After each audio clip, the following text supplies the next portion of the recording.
बिस्मिल्लाहिर्रहमानिर्रहीम अस्सलाम वालेकुम। इस वीडियो में आपकी स्क्रीन पे अभी जितने भी क्वेश्चंस हैं इन सब क्वेश्चंस का वन बाय वन आंसर देने की कोशिश करेंगे। आपके जो ये डाउट्स हैं इन सब डाउट्स को क्लियर करेंगे, तो वीडियो को लास्ट तक ज़रूर देखिएगा।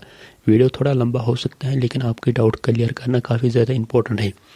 तो जितने भी आप क्वेश्चन देख रहे हैं अपने डिस्प्ले पे, अपने स्क्रीन पे, सबके आंसर यहाँ पे हम वन बाय वन करके देने वाले हैं। सबसे पहले जो क्वेश्चन है वो है कि हमारा प्रैक्टिकल के बारे में, ठीक है। प्रैक्टिकल के रिलेटेड जितने भी क्वेश्चन हैं उनको जो है हम आंसर करने वाले हैं। तो सबसे पहला क्वेश्चन है कि जो हमारा प्रैक्टिकल जो है वो उसका एग्जामिनेशन कब होने वाला है और कहाँ पे होने वाला है और कितने मार्क्स का होने वाला है और प्रैक्टिकल को कैसे हम बनाएं, ठीक है। इतने सारे जो है प्रैक्टिकल के रिलेटेड जो है क्वेश्चन आ रहे हैं, तो वन बाय वन करके हम उनके आंसर दे रहे हैं। सबसे पहले जो आपका प्रैक्टिकल का एग्जामिनेशन होगा वो आपका होगा अपने ही स्कूल में। ऑलरेडी जेकी बॉस ने ये मेंशन किया है अपनी नोटिफिकेशन में कि आपके जैसे ही थ्योरी पेपर जो हैं वो ख़त्म हो गए उसके कुछ बाद ही जो है आपके प्रैक्टिकल होने वाले हैं अपने स्कूल में। ये हम बात करें क्लास 10th 11th और 12th तीनों क्लास के लिए, जितने भी यहाँ पे हम पॉइंट डिस्कस करेंगे तीनों क्लास के लिए वो जो है एप्लीकेबल है। तो आपका जो प्रैक्टिकल है वो आपके स्कूल में ही होंगे after the conclusion of your theory paper. Theory paper जैसे आपको ख़त्म होंगे उसके बाद ही आपका प्रैक्टिकल एग्जामिनेशन होगा अपने ही स्कूल में। तो इस रिलेटेड जो है आप अपने स्कूल से ही थोड़ा सा इन टच रहिए ताकि जब भी वो डेट निकाले प्रैक्टिकल के लिए आपको जो है उसके बारे में मालूम चले, इसके बारे में पता चले। सेकंड चीज़ जो है प्रैक्टिकल जो है कितने मार्क्स का होगा, ठीक है। आपका जो प्रैक्टिकल है वो कितने मार्क्स का होगा। तो यहाँ पे जेकी बॉस ने तो रिडक्शन की है 40%, ठीक है, लेकिन वो प्रैक्टिकल के लिए एप्लीकेबल नहीं है। आपका प्रैक्टिकल कितने मार्क्स का होता था 30 मार्क्स के लिए, ठीक है। फिजिक्स, केमिस्ट्री और बायोलॉजी की बात कर रहा हूँ। तो आपको ये 30 मार्क्स का प्रैक्टिकल अभी भी है, ठीक है, इसमें रिडक्शन नहीं दी गई है। तो आपका ये भी क्लियर हुआ कि आपका प्रैक्टिकल जो है वो कम्प्लीटली 30 मार्क्स का बेस्ड होगा, उसमें कोई रिडक्शन नहीं है। रिडक्शन आपको किसमें, थ्योरी पेपर में, वो हम आगे जो है डिस्कस करेंगे। तो अब यहाँ पे तीसरा जो क्वेश्चन आ रहा है बच्चों की कि हमने जो है प्रैक्टिकल कुछ किया ही नहीं, हमने तो प्रैक्टिकल कुछ उसमें कुछ वर्क किया ही नहीं, क्योंकि हमारे जो प्रैक्टिकल हैं वो हम स्कूल में करते थे लैब में, ठीक है। तो देखो आपको जो है पता है जुगाड़बाजी कैसी करनी है, प्रैक्टिकल के पीछे जो है सब दिया हुआ है एक्सपेरिमेंट, ठीक है, आपको वो पता है। तो आप उसमें से देखिए 5-6 असाइनमेंट जो है प्रैक्टिकल, आगे वो राइटिंग कीजिए, कॉपी पेस्ट कीजिए, वो आपको पता है कैसे मैनेज करना है, ठीक है। या किसी अगर आपके घर में कोई है भी सिस्टर ब्रदर या कोई कज़न वज़न, उसको दीजिएगा, वो जो है तब तक जब तक आपके एग्ज़ाम कंप्लीट होंगे तब तक वो क्लियर कर देगा, वो आपको पता है। तो 5-6 जो है आप प्रैक्टिकल लिखिएगा, ठीक है, तो बस वो हो जाएगा, उसमें कुछ ज़्यादा सोचने वाली बात नहीं है। बाकी आपको पता है कि कैसे ये प्रैक्टिकल का वर्क मैनेज करना है, उसमें आपको ज़्यादा बताने की ज़रूरत। तो जितने आप प्रैक्टिकल के बारे में डाउट थे वो आपकी होप कि आपके क्लियर हो चुके होंगे। तो नेक्स्ट चीज़ की तरफ हम चलते हैं कि आपका जो सिलेबस रिडक्शन है वो हुआ है 40%, मतलब आपका पेपर जो है आपका जो सिलेबस है वो 40% जो है रिडक्शन हुई। अगर आपका पेपर 100 मार्क्स में से आता है तो 100 में से आपको सिर्फ 60% अटेम्प्ट करने हैं, ये आपको बात पता है, ठीक है। तो सिमिलरली अगर आपका अभी जैसे फिजिक्स, केमिस्ट्री, बायोलॉजी है उसमें 70% का पेपर आता था, अब उसमें 40% अब रिडक्शन आ गई है, तो आपको कितने अटेम्प्ट करने हैं वो भी हम जो है आपको बताने वाले हैं। तो देखिए जो फिजिक्स, केमिस्ट्री यानी जिनका प्रैक्टिकल 30 मार्क्स का है उनका आपका पेपर कितने का आने वाला है, आपका पेपर आने वाला है उसमें 70 मार्क्स, और अब 40% उसमें रिडक्शन दी गई है, तो आपको कितने अटेम्प्ट करने हैं 42। ये बात आपको क्लियर है। सपोज फिजिक्स को हो या केमिस्ट्री का हो, उसमें आपको पता है कितने अटेम्प्ट करने हैं 42। अगर आप 42 अटेम्प्ट करिए आपको कितने मिलेंगे 70, और 70 + 30 जो प्रैक्टिकल के हैं टोटल कितने हुए 70। लेकिन यहाँ पे थोड़ा सा प्रॉब्लम जो आ रहा है वो जो मेडिकल वाले बच्चे हैं उनके लिए, क्योंकि उनके पास जूलॉजी और बॉटनी है, तो उनको यहाँ पे प्रॉब्लम आ रहे हैं। प्रॉब्लम क्या आ रहे हैं, देखिए उनको 42 मार्क्स जो है पता है, लेकिन उनको फर्दर 2 उसमें सब्जेक्ट, एक तो है जूलॉजी, ठीक है, और दूसरा है बॉटनी, ठीक है। अब जूलॉजी और बॉटनी देखो आपको जो है सेपरेटली इनको पास कर लेना है, ठीक है। अब 42 है, इनका सेपरेटली पेपर आता है, आपको यहाँ पे 21 और यहाँ पे 21 मार्क्स अटेम्प्ट करने हैं, ठीक है। 21 + 42, और 42 आप अटेम्प्ट करेंगे, 42 प्लस अगर आप 40% इसका करेंगे तो कितना हुआ 70 मार्क्स, और 70 प्लस प्रैक्टिकल का 30 कितना हुआ 100 मार्क्स, ठीक है। हम आपको फिर से ये जो है समझाने की कोशिश करेंगे। देखिए टोटल कितना है, टोटल है आपका कितना 42 मार्क्स, लेकिन उसमें से आपको 2 सब्जेक्ट हैं, आपको 21 इसमें जूलॉजी में और 21 बॉटनी में अटेम्प्ट करनी है। अगर आप 21 जूलॉजी और 21 बॉटनी में अटेम्प्ट करेंगे आपको टोटल कितने मिलेंगे 42 को अगर आप प्लस करेंगे 28 जो कि 40% है तो आपको कितने मिलेंगे 70, और 70 को अगर प्लस करेंगे 30 जो प्रैक्टिकल है आपको कितने मिलेंगे 100। ठीक है, तो आपको जो है सेपरेटली इसको भी पास करना है, सेपरेटली इसको भी पास करना है। अब अगर पासिंग की बात करेंगे कितने मार्क्स लाने हैं आपको, ये तो हम कह रहे हैं मैक्सिमम, ठीक है 100 के लिए, लेकिन अगर आप चाहते हैं हमें सिर्फ पासिंग के लिए चाहे तो पासिंग के लिए कितने मार्क्स होंगे तो वो हम आपको जो है बताएंगे।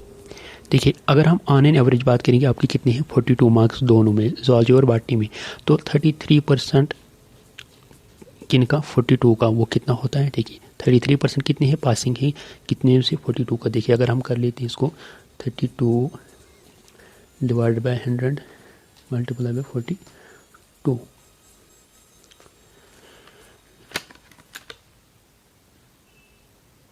देखिए 42 ठीक है ना, टोटल है आपको तो 30 जूलॉजी में कितने हैं 21 और बॉटनी में 21। अब 21 इनका 33% क्योंकि 33% पासिंग है, तो देखिए 33 डिवाइडेड बाय 100 मल्टीप्लाई बाय 21, देखिए कितना आता है। इसको आप अगर करेंगे तो 33 डिवाइडेड बाय 100 और मल्टीप्लाई बाय 21 तो ये होता है 6.93। तो अप्रॉक्सीमेटली आपको जो है 7 मार्क्स जो है पासिंग के लिए लाने पड़ेगी। इसमें जूलॉजी में अलग से 7 मार्क्स आपको उठाने हैं कम से कम, और जूलॉजी और बॉटनी में 7 मार्क्स आपको सेपरेटली अलग से लाने पड़ेंगे। ठीक है, तो पासिंग के लिए आपको जूलॉजी में 7 मार्क्स मिनिमम लाने पड़ेंगे, पासिंग के लिए वही 33% होता है, और जूलॉजी में 7 मार्क्स। ठीक है, और यही दो अगर हम प्लस करेंगे 7 + 7 कितने हुए 7 + 7 हुए 14। ठीक है 14, तो टोटल कितनी थी 42। ठीक है, अगर हम 33 का 33% आप देखेंगे 42 का वो कितना होता है। देखिए 33 डिवाइडेड बाय 100 मल्टीप्लाई बाय 42, देखिए वो होता है 13.86, और हमने आपको कितने बताए आएंगे 42 मार्क्स जो कि आपके मिनिमम पासिंग है। ठीक है, देखिए नेक्स्ट प्रॉब्लम क्या है, कन्फ्यूजन क्या है कि अगर हम सपोज 70 मार्क्स या 60 मार्क्स, देखिए नेक्स्ट कन्फ्यूजन ये है कि सपोज हमने 70 मार्क्स अटेम्प्ट किए और एक्चुअली में हमें कितने करने थे 60 मार्क्स, हमने 70 मार्क्स अटेम्प्ट किए और एक्चुअली में 60 मार्क्स किए, और अब इन 70 को during the paper checking 10 marks हमें गलत निकले। ठीक है, तो क्या हमें 70 - 10 यानी 60 मार्क्स दिए जाएंगे, क्या ऐसा है? मतलब कि अगर आप 60 से ज़्यादा मार्क्स अटेम्प्ट करेंगे क्या आपका जो अगर कोई क्वेश्चन गलत होगा क्या उसको कट करके आपको फिर से 60 दिया जाएगा उन 70 में से काट के, या अगर आपने 70 से 60 से ज़्यादा मार्क्स अटेम्प्ट किए क्या आपको नेगेटिव मार्किंग होगी? इसको भी यहाँ पे थोड़ा सा हम डिस्कस करने वाले हैं। ठीक है, तो सबसे पहले आप समझ लीजिए कि आप अगर 60 से ज़्यादा मार्क्स अटेम्प्ट करेंगे तो आपको जो है नो नेगेटिव मार्किंग, आपको नेगेटिव मार्किंग यहाँ पे नहीं दी जाएंगी। ठीक है, नेगेटिव मार्किंग नहीं है, हुई ये बात। सेकंड चीज़ कि अगर हमने 70 से ज़्यादा अटेम्प्ट किए और अगर उसमें कोई गलत क्वेश्चन होगा क्या उसके मार्क्स कट करके हमें फिर से 60 मार्क्स दिए जाएंगे? सपोज हमने 70 अटेम्प्ट किया और 70 में ड्यूरिंग पेपर चेकिंग उसमें 10 मार्क्स का क्वेश्चन गलत था, तो क्या हमें सिर्फ अब 60 मार्क्स फिर से दिए जाएंगे? तो देखिए ऐसा भी नहीं है। आपको कैसे मार्क्स दिए जाएंगे आप समझ लीजिए। सपोज आपने 70 मार्क्स अटेम्प्ट किए और ड्यूरिंग द पेपर चेकिंग आपका क्या होता है, आपके जो पहले फर्स्ट, याद रखिएगा, आपके जो पहले 60 मार्क्स होगी चाहे वो कितने भी क्वेश्चन होंगे, उन जितने भी क्वेश्चन होंगे उनको प्लस करके फर्स्ट क्वेश्चन जो पहले सपोज आपने देखिए आपने क्वेश्चन नंबर 1 सिलेक्ट अटेम्प्ट किया, question number 2, question number 3, question number 4। अब देखिए सपोज 3 तक आपके कितने आते हैं 60 मार्क्स, और फोर्थ वाला जो आपने क्वेश्चन अटेम्प्ट किया है, ठीक है यहाँ पे जो आपने फोर्थ वाला क्वेश्चन अटेम्प्ट किया है उसके 10 मार्क्स हैं। देखिए आपको क्या होगा, ये जो पहले 3 हैं इनको कंसिडर किया जाएगा, ये जो फोर्थ है इसको कंसिडर नहीं किया जाएगा। पहले जो 3 है उसमें जो 60 मार्क्स हैं अब इसी पे सब जो है डिपेंड है। अगर आपको ये 3 क्वेश्चन करेक्ट हैं, बराबर है, आपको 60 मार्क्स दिए जाएंगे, और अगर इनमें से कुछ भी गलती आपको निकल जाती है, कुछ भी मार्क्स कट होते तो वो सिर्फ इसी 60 मार्क्स को जो है देखा जाएगा, इन्हीं 3 क्वेश्चन को देखा जाएगा। आपका जो फोर्थ अटेम्प्ट क्वेश्चन किया है उसको ना तो मार्किंग की जाएगी, ना ही आपको जो है सपोज आपने क्वेश्चन नंबर 2, सपोज आपने देखिए क्वेश्चन नंबर 1 है, question number 2, question number 3, question number 4, ठीक है ना। सपोज हमने आपको क्या कहा था कि सपोज आपके जो पहले 3 क्वेश्चन है 1, 2, 3, आप वो इन्हीं को जो है आप अगर ऐड करेंगे आपको 60 मार्क्स आता है। आपने जो ये क्वेश्चन नंबर 4 किया है इसको अलग से 10 मार्क्स आते हैं, और आपने टोटल कितने किए 70 मार्क्स। देखिए अब क्या होगा, ये जो पहले 3 क्वेश्चन है इन्हीं को कंसीडर किया जाएगा, क्योंकि 60 मार्क्स इन्हीं को 3 जो हैं पहले 3 जो क्वेश्चन है इन्हीं को आते हैं। अब अगर इनमें से कोई गलत होगा तो आपको 60 मार्क्स जो हैं टोटल इन्हीं में से काट किया जाएगा। सपोज टोटल 60 आते हैं 3 को, अगर इनमें से सपोज क्वेश्चन नंबर 2 गलत हैं और इसको 10 मार्क्स दिए, आप 60 को 10 मार्क्स माइनस किए जाएंगे, आपको 50 मार्क्स दिए जाएंगे। आपने जो क्वेश्चन नंबर 4 अटैम्प्ट किया था एक्स्ट्रा, उससे कोई भी फ़र्क नहीं पड़ने वाला, ना ही इसको चेक किया जाएगा। आपके जो पहले 3 क्वेश्चन है, 4 क्वेश्चन है, 5 क्वेश्चन है, जब तक आपके 60 मार्क्स नहीं आते हैं उन्हीं को जो है कंसिडर किया जाएगा। जो आपने एक्स्ट्रा क्वेश्चन किया है उससे कोई भी फ़र्क नहीं पड़ने वाला, ना ही आपको उसको जो है किसी के बदले में जो है मार्क्स दिए जाएंगे। ठीक है, तो हुई ये बात। थर्ड चीज़ जो है वो है, सपोज आपका क्वेश्चन नंबर 1 आ रहा है, फिर आपको आ रहा है आर, फिर आपका आ रहा है क्वेश्चन नंबर 2। देखिए जेकी बॉस ने ये क्लियर मेंशन किया है, आपको आर में से एक ही जो है क्वेश्चन अटैम्प्ट कर लेने हैं। ठीक है, आपको आर में से एक ही क्वेश्चन जो है, ओनली 1 क्वेश्चन आपको जो है अटैम्प्ट करने हैं। आपको दोनों क्वेश्चन अटैम्प्ट नहीं करने। सपोज इसको 5 मार्क्स हैं और इसको 5 मार्क्स, आप ऐसा नहीं करेंगे 5 + 5 10 आपको 10 मिलेगा, ऐसा नहीं है। आर में से जो है आपको एक ही क्वेश्चन जो है अटैम्प्ट कर लेने हैं, ये भी आप जो है बात ध्यान में रखिए।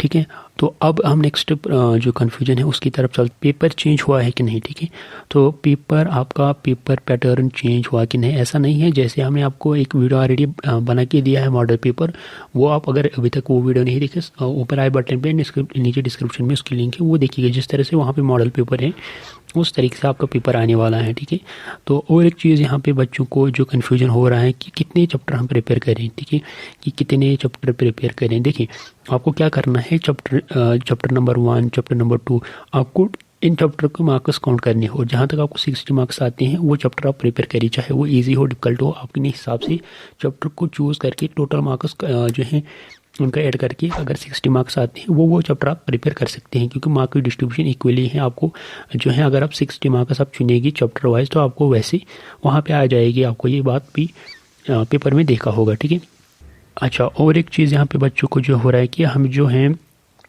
हैं पेपर को कैसे फिल करेंगे। ठीक है, क्योंकि पहली बार जो है पर्टिकुलर मैं 11th 10th बच्चों की बात कर रहा हूँ कि उनका पहले बार जो है ऐसा पेपर आने वाला है, तो वहाँ पे आपको गाइडेंस वो करते हैं। उनको पता है कि आपको फर्स्ट टाइम अटैम्प्ट है, तो वो आपको वहाँ पे बताएंगे किस तरह से अटैम्प्ट कर लेना है, कहाँ पे क्या लिखना है। पर्टिकुलरली आपको याद रखनी है, आपको जो है सीरीज़ वहाँ पे मेंशन जो है अच्छी तरीके से करने हैं, और आपको रोल नंबर बिल्कुल भी नहीं बोलना है, क्योंकि अगर आप रोल नंबर बोलेंगे आपका रिजल्ट आउट नहीं होगा, आपका रिजल्ट फिर जो है बंद रहता है। तो आपको वहाँ पे आराम से जो है लिखना है। वहाँ पे जो सुपरवाइज़र होगा, क्लास टीचर होगा, या वहाँ पे जो एग्जामिनेशन ड्यूटी में होगा, आपसे उनसे जो है आप पूछ सकते हैं, वो आपको बता देगी। उनको पता है कि आपका फर्स्ट अटैम्प्ट है, तो वैसी बात जो है बिल्कुल भी नहीं है, आपको घबराने की कोई भी ज़रूरत नहीं है। ठीक है, तो नेक्स्ट हम बात करेंगे क्लास 12th के बारे में। उनका जो बायोलॉजी का पेपर है वो उसमें सिर्फ बायोलॉजी का पेपर जो है उसमें सिर्फ 2 छुट्टियाँ बोल रहे हैं, 2 दिन की सिर्फ गैप है। तो बच्चे बोल रहे हैं कि हमें जो है और जो है गैप की ज़रूरत है और जो है छुट्टी की ज़रूरत है। तो अगर मैं आपसे सीरियसली कहूँ, अगर आपसे मैं फैक्ट कहूँ, तो आपको छुट्टियाँ नहीं बढ़ा दी जाएगी। आपकी जितनी छुट्टियाँ हैं बस वही रहने वाली है। आपको इसी में जो है एडजस्ट करना पड़ेगा। हालांकि जो है हमें पता है कि आपका मेडिकल वालों का सिलेबस काफ़ी ज़्यादा होता है as compare to non medical वालों से, लेकिन आपको जो है एडजस्ट करना पड़ेगा। आपका टाइम टेबल रिवर्स नहीं हो सकता है। ठीक है, तो ये बात भी आप जो है ध्यान में रखिएगा। आपको जितना जल्दी हो सकते हैं अपने सिलेबस को कंप्लीट करिए, रिवाइज़ करिए, दिन दुगनी रात चुगनी। ठीक है, ये कुछ क्वेश्चन थे, हमने सोचा कि काफ़ी ज़्यादा इंपॉर्टेंट है, क्योंकि आपके लिए बहुत से डाउट्स हैं। आप एक वीडियो छोड़ के दूसरी वीडियो देख रहे, फिर और एक वीडियो देख रहे, तो हमने जो है एक ही वीडियो में आपके सारे जो हैं डाउट्स को क्लियर करने की कोशिश की है। वीडियो थोड़ा लंबा हुआ लेकिन काफ़ी इंपॉर्टेंट है। और यहाँ पे एक और बात की, पेपर हमारा जो है काफ़ी ज़्यादा पूछा गया है, पेपर कौन सेट करने वाला है, पेपर कौन सेट करेगा। तो आपको पता है जेके बॉस खुद आपका पेपर सेट करने वाला है 10th 11th और 12th बच्चों के लिए। ठीक है, वीडियो लंबी हुई है लेकिन इंपॉर्टेंट था। होप कि आपकी जितनी भी डाउट्स हैं, आपकी जितनी भी कन्फ्यूजन है वो क्लियर हो चुके होंगे। तो चैनल पे नए हो तो सब्सक्राइब ज़रूर कीजिएगा, वीडियो पसंद है तो लाइक ज़रूर कीजिएगा, साथ में शेयर ज़रूर कीजिएगा। कोई भी और कन्फ्यूजन हो, डाउट हो, कुछ पूछना हो तो नीचे कमेंट सेक्शन आपके लिए हमेशा खुला रहेगा। हम कोशिश करते हैं मैक्सिमम से मैक्सिमम आपके कमेंट्स को रिप्लाई देने की। तो नेक्स्ट वीडियो के लिए टेक केयर, अल्लाह हाफिज़, ऑल द बेस्ट। अल्लाह आपको सबको कामयाब करे, टेक केयर।